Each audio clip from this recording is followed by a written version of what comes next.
Soto Yiborima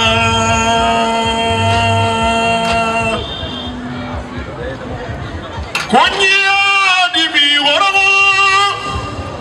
Mugubara Hore Asoto Yiborima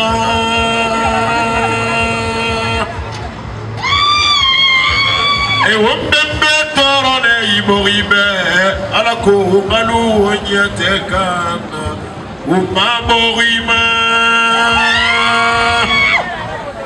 Kunya di Biworo Mugubara Hore Asoto Yiborima E Wombembe Torone Yiboribe Alako Malu Onyetekana Umaborima Kunya di Biworo Mugubara Hore Asoto Yiborima. Vive la liberté! Liberté? J'ai cru entendre le mot liberté. Une voix provenant d'une partie de l'Afrique occidentale, nous prononçons le mot liberté. Waouh! Quelle merveilleuse nouvelle! Entendre comme peuple de l'Afrique occidentale s'est enfin décidé à accéder à son indépendance ne pourra être qu'une fierté pour une Africaine.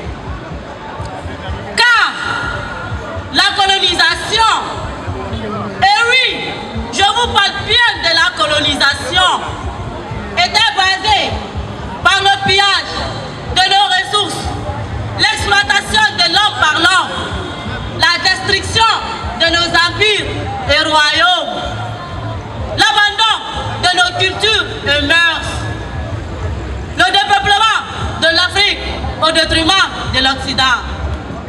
Mais, avec le courage et la bravoure de certains dignes fils africains à l'époque, je veux parler de Léopold Sédar Senghor du Sénégal. Je veux parler de Mahatma Gandhi de l'Inde.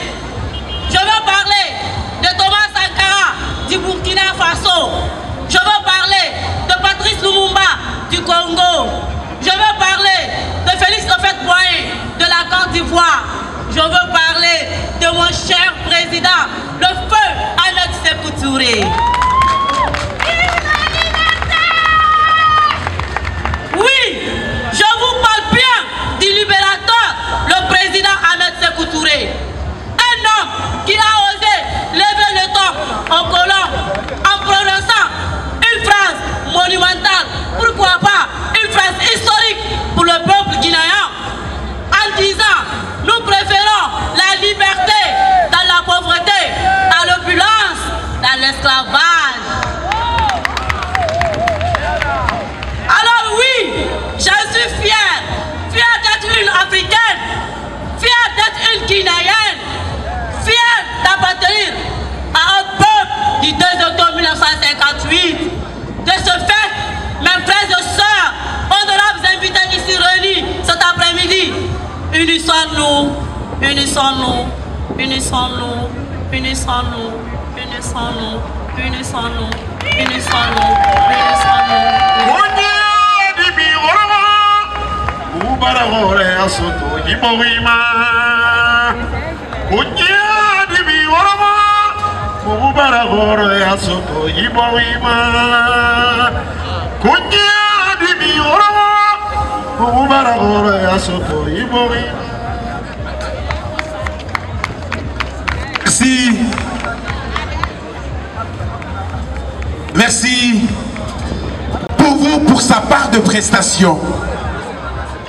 Massebala se prépare. Je vais nulle part.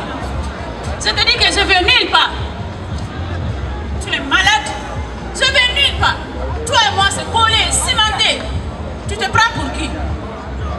Hein? Regarde-moi, toi. Mesdames, je vous explique. J'étais à Madina dans ma boutique. Je reçois un appel. Mon téléphone sonne dans mon sac à main. Mais comment récupérer aussi mon téléphone dans le sac? Parce que dans mon sac, le sac que vous voyez, il y a tout dedans. Il y a un fagot de bois ici. Il y a un sac de rue. Il y a des marmites. Je récupère mon téléphone malgré. Je trouve que c'est mon mari qui m'appelle. Je lui décroche. Allô chérie? Allô? Tu es où? Ah, chérie, je suis à Madina dans ma boutique. Quoi? Tu ne sais pas ce qui se passe à la maison? Mais chérie, qu'est-ce qui se passe là-bas? Il y a un tremblement de terre qui se passe au Japon. Si tu ne viens pas dans 5 minutes, tu vas prendre le pot casse. Ah, mais, juste parce qu'il y a eu un tremblement de terre qui se passe au Japon, oui, ça fait que notre lit s'est transformé en poudre. Dans 5 minutes, j'habite à Kabele et je n'ai pas de voiture. Je viens au bord de la route. Je trouve un minibus. Je fais rentrer comme ça ma tête. Je vois les gens se sont courbés dedans comme un parc de bœufs. Et il y a quelqu'un qui a pété dedans, ça fait disparaître le minibus. Jusqu'à maintenant, ils sont en recherche de ce minibus. Je cherche une moto 3 pieds. 2 minutes après, mon mari me rappelle encore. Tu es où? Je dis, chérie, fais doucement. Je suis dans une moto 3 pieds. Non, trouve-toi une moto 2 pieds. Je cherche une moto 2 pieds. Mesdames, arrivé à la maison, je trouve mon mari. Il transpirait, il sautait, il saute. Je ne sais même pas comment le qualifier. Combien de fois je t'ai dit de faire tout avant d'aller? J'ai dit, mais chérie, pourtant j'avais tout fait avant d'aller.